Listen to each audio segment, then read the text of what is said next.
자, 안녕하세요. 오늘은 우리 여러 나라의 성장에 관해서 해보겠습니다.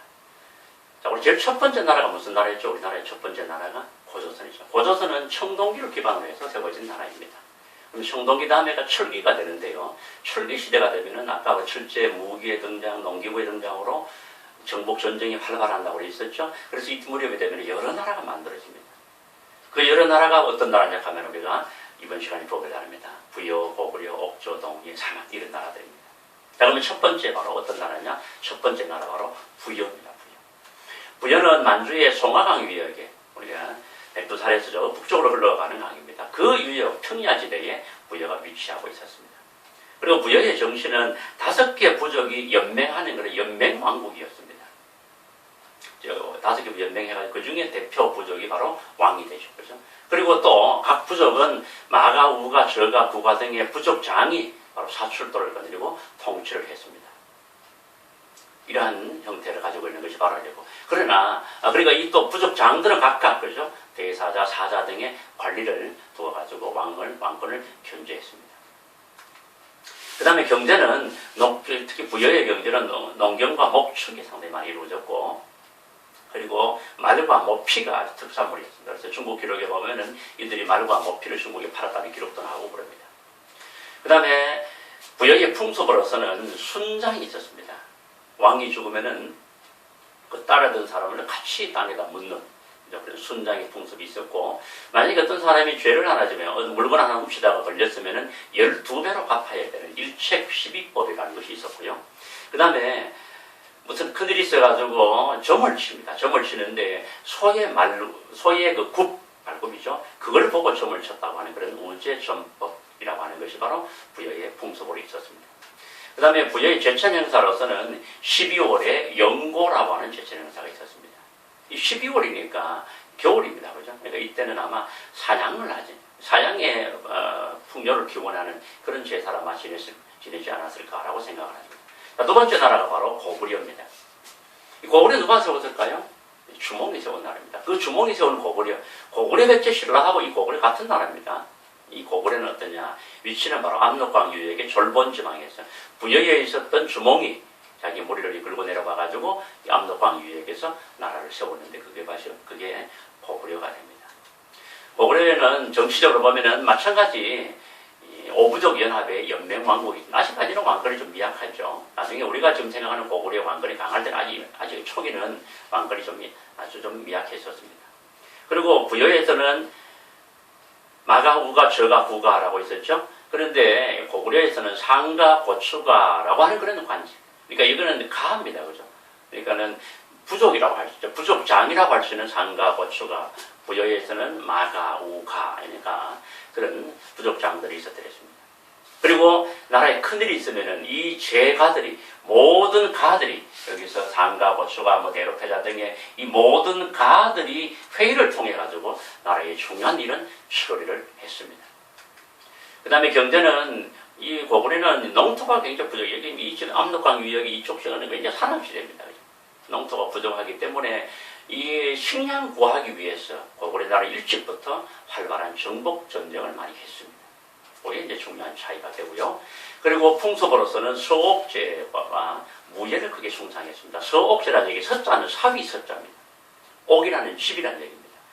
사위가 우리 딸하고 결혼을 하게 되면은 잠시 동안 사위가 우리 그 여자 집에서 머무르게 됩니다. 그 여자 집에 머무르기 위해서 만들었던 집, 그것이 바로 사위집이라고 해가지고 서옥이라고 합니다. 그런 제도가 있었다. 그 다음에 이 나라의 제천 행사는 10월에 동맹이라는 제천을 했습니다. 기억하십시오. 고구려는 동맹. 그리고 또 나라를 세운 주몽과 어머니였던 유화 부인에게 제사를 지내기도 했습니다. 그런 풍습이 고구려에서는 제천 행사로 있었더랬습니다. 자, 그 다음에 세 번째 바로 옥조와 동예입니다. 옥조와 동예는 오늘날에 옥조나라는 함경도 쪽, 그 다음에 동예는 강원도 북부와 함경도 남부 지방에 바로 해안 바닷가에 걸쳐 있었던 나라입니다. 이 나라는 정치적으로 보면은 왕이 없었습니다. 두 나라는 다 왕이 없고, 그러면은 왕이 없으면 누가 다스렸을까요? 각 부족을 바로 읍군 삼노라고 하는 군장이 바로 자기 부족을 통치합니다. 나라 전체를 다스리는 왕이 없고, 그냥 어느 부족에 대표가 바로 읍군 삼노라고 하는 그 군장이 자기 부족을 통치하는 그런 단계였습니다. 그리고 이 나라는 농토가 아주 비옥하기 때문에 낭랑과 고구려의 압력을 받아가지고 수시로 침략을 받고 물건을 뺏기고 그렇게 했었습니다. 그 다음에 그 중에서 이제 옥저는, 왼쪽에 옥저입니다. 옥저는 농경이 발달하고 아주 해산물이 풍부했습니다. 그리고 오른쪽에 동해는 여기도 마찬가지 토지가 비옥하고 해산물이 풍부했고요. 특히 동해 나라의 대표적인 그런 특산물이 바로 단궁, 과하마, 반어피라고 합니다. 단궁이라는 짧은 활입니다. 과하마라고 하는 게 조금 문제가 있는데 과일나무 밑을 다니는 조그만한 말이라는 뜻인데 우리가 자칫 생각하면은 아주 조랑말 이게 뭐 유명했다라고 생각하는데 우리 좀 표현에서 좀 생각이 견해가 좀 다르고 있습니다. 어쨌든 하여튼 말이 유명해졌고요. 그 다음에 반어피라는 얘기는 반은 고기인 그런 동물 뭘까요? 그런 동물의 이 가죽 이게 아주 유명했다고 할 수가 있습니다. 그리고 풍습으로서는 먼저 옥저나라 왼쪽이 옥저입니다. 옥저나라는 민며느리 제도. 결혼하는 할 때에 이미 어린 나이에 여자아이를 나중에 우리 집에 며느리로 삼을 거다 해가지고 데리고 가서 남자 집에서 키웁니다.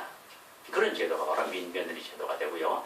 그리고 사람이 죽으면은 시신을 그냥 아무렇게 묻어놨다가 나중에 살이 다 썩으면은 뼈만 모아가지고 그래서 가족 공동의 커다란 목각 안에다가 이걸 보관하는 그런 가족 공동묘가 또 발달했었습니다. 그리고 동해는 책화와 족 외혼이 아주 엄했습니다. 책화. 이거는 만약에 무슨 잘못을 하면 반드시 책임을 져라 그런 얘기죠. 대표적으로 여기가 우리 부족이다. 여기 우리 부족인데 다른 부족이 그 부족을 침범하면은 그런 잘못을 저지르면은 무슨 노비를 갖거나 노비를 주거나 뭐 소를 하거나 이런 것들을 하는 그런 책임을 져야 되는 그런 제도가 바로 책화가 됩니다. 그리고 결혼할 때는 반드시 다른 시족의 사람하고 결혼하는 족 외혼이 아주 동해에서는 엄했습니다. 자, 그리고 이 나라는 제천 행사로는 옥저는 특별한 것이 기록이 좀 없습니다. 그리고 동해는 10월에 무천. 자, 지금 세 가지 나왔죠. 아까 부여는 영고, 꼭 기억하십시오. 그 다음에 고구려는 동맹. 옥저는 없습니다. 옥저는 없고, 그 다음에 동해는 무천. 세 가지 알아둡니다. 자, 그 다음에 나라가 바로 우리 사만입니다. 사만이 그러면은 마한, 신한, 편안 이렇게 말하게 되죠.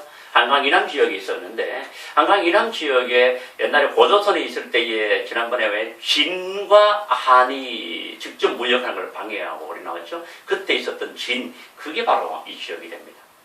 나중에 고조선이 망하면서 이들이 고조선의 일부 세력이 남쪽으로 내려오게 됩니다. 그러자 이 진의 정치적인 어떤 지배력이 등장을 해가지고 마한, 진한, 변한의 사만이라는 연맹체로 발전하게 됩니다. 그런데 그 중에서 여러 나라가 있었는데 그 중에서 제일 대표적인 나라가 바로 마한이 목지국인데 이 나라가 가장 강성해가지고 아마도 이 사만을 대표하는 나라였을 것이라고 생각을 합니다. 그리고 이 사만에서는 군장이 각각 소국을 통치합니다. 나라 전체를 다스리는 왕은 없고 그냥 각각 군장들이 소국을 통치하는데 그 군장 이름을 바로 신지읍차 이렇게 부르게 됩니다. 물론 다른 군장도 이름이 있습니다만 그죠? 그렇게 됩니다. 그리고 사만에서는 제일 더 중요한 것이 바로 제사와 정치가 분리된 사회였습니다. 제사를 담당하는 사람, 정치를 담당하는 사람이 따로 있었다는 얘기입니다. 정치를 담당하는 사람은 아까 군장이었었죠. 그리고 제사를 담당하는 사람이 따로 있었는데 그 사람 우리가 뭐냐 하면 바로 천군이라고 합니다. 그리고 이 천군이 다스리는 특별한 지역도 있었습니다. 그 지역을 뭐냐 하면 바로 신성한 지역인데 그것을 우리가 소도라고 합니다. 이 소도에는 바로 군장의 세력이 미치지 못하는 지역이었습니다. 그런 바로 제사와 정치가 분리되는 사회가 이 사회에서 천군이 있었다, 소도가 있었다는 걸 통해서 이걸 알 수가 있습니다. 그리고 사만에서는 경제를 보면은 벼농사가 이뭐 사만이 그렇겠죠. 아주 평야지대가 많으니까 그죠? 벼농사가 발달이 됐었고 특히 변한 지방에서는 철이 많이 생산됐다고 생각합니다. 변한 지역 오늘날 경상남도 지역입니다. 그쪽 지역에서는 철이 많이 생산돼가지고 이렇게 생산된 철을 어떻게 하느냐? 변한에서는 다른 지방으로 수출까지 합니다. 대표적으로 외라든가 아니면 저쪽이나 낭랑 이런 데 수출을 했다는 그런 기록도 등장하고 있습니다. 그 다음에 이게 특별한 풍습만 나타나지 않고 있고요. 대표적으로 제천 행사는 씨뿌리기가 끝난 5월에 그 다음에 나중에 추수가 끝난 10월에 하늘에 각각 제사를 지내는데 그건 우리가 오늘날에 수린날 그 뒤에 수린날 그 다음에 10월에 계절제의 풍습으로 그것이 계승되었으리라고 생각이 됩니다. 자, 오늘은 우리 여기까지 하도록 하겠습니다. 다음 시간부터는 우리가 삼국시대의 구체로 들어가도록 하겠습니다. 네, 수고 많으셨습니다.